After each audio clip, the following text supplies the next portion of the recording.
Don't go into the KFC. I was talking with some friends from high school and one of them recounted this story. I figured this would be a good place to share it. Years ago, I went to high school in Waterloo, Iowa.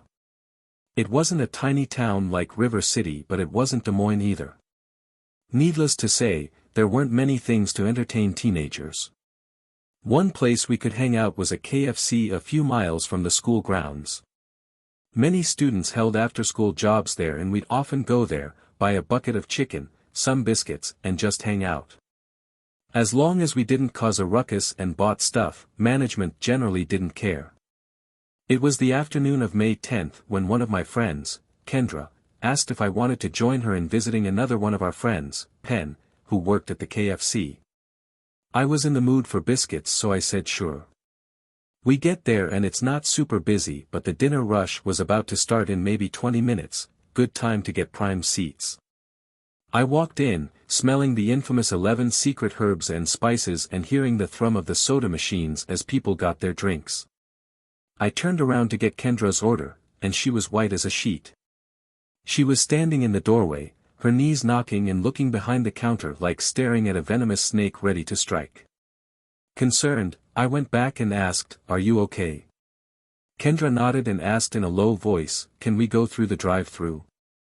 I don't feel so good." I agreed, told Penn, who was looking over at us, that we would be going through the drive-thru. Kendra and I got in the car, got our order through the drive-thru and sat in my car. Penn came out to check on us and we asked Kendra what had happened. She told us that she had the ability to sense ghosts. There was an evil presence in the restaurant and it was watching them. Penn and I believed her because she wasn't the type of person to make something like that up. And since Kendra was the kind of person who responded well to humor, we made jokes about who it could be. Penn in particular said, maybe he buried his victims beneath his floorboards or something. It seemed to work and Kendra was laughing. Although we took care whenever we went there. Years passed and I eventually forgot about the incident. Until one night last year when I was listening to a podcast about serial killers. The episode that night was about John Wayne Gacy, the killer clown who killed at least 33 young men and buried them under the floorboards of his home just outside of Chicago.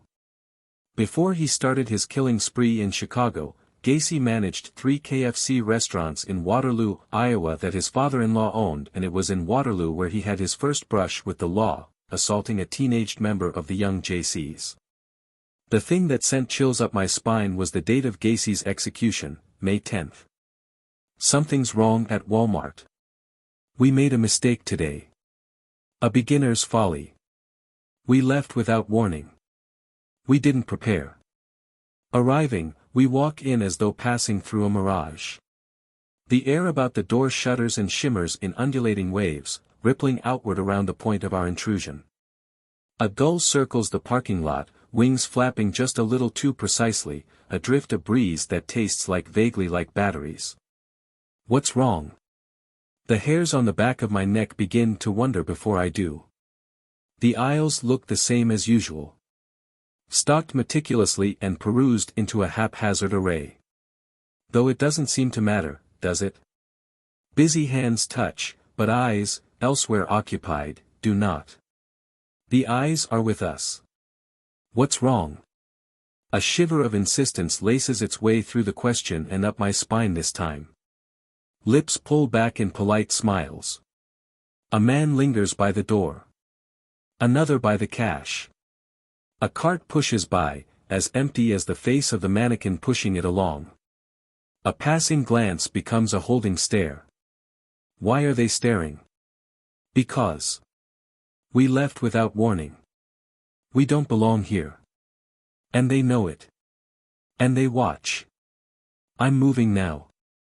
Slowed but purposed like a fly quagmired in honey but still savoring the sweetness. And in a fleeting thought I recall the taste of arsenic too, is sweet, I read that once. Moving.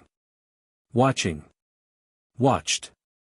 The same man appears in far too many aisles to still be empty-handed. A woman tries on shoes in grocery. A child wanders automotive with a too knowing eye. The well-dressed couple browses camping gear in shiny shoes yet to touch dirt and gold watches that don't tell time. All watching. What's wrong? The air is heavier than it should be, isn't it? I look to see who else notices, but their lungs seem unbothered, almost like they're doing no work at all. Almost like. What's wrong? There's not enough noise in here.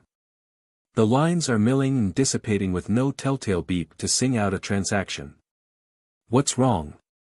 Wading through a sea of floating apparitions. Wearing street clothes in no correct way. Wearing vapid expressions. Walking like their shoes don't quite fit. What's wrong? I think of a hapless swimmer, how they'd gasp when something snares their ankle. What's wrong? They would hope it was seaweed. What's wrong? A clerk scans my things a little too carefully. What's she looking for? Why is she taking so long? What's wrong? I think of airport security. Do they know? What's wrong? Do they scan with the same diligence? The passengers. That board the planes. That drop from the sky. What's wrong? A tingle in the shape of a noose works its way around my throat. We left without warning. They didn't have time. The standard players weren't ready. The usual inhabitants were already gone for the day. This space is populated with something else. What's wrong? I blink in staggered staccato. What's wrong? The clerk adorns her very best impression of human concern. Nothing. Sorry. Thank you. I carry my things to the car. The gull no longer circles. Instead, perched on a lamppost now, he watches. A little too closely. I shut the car door. A man pushes past with a long line of carts. I exhale. Something on the wind carries a whisper. So close.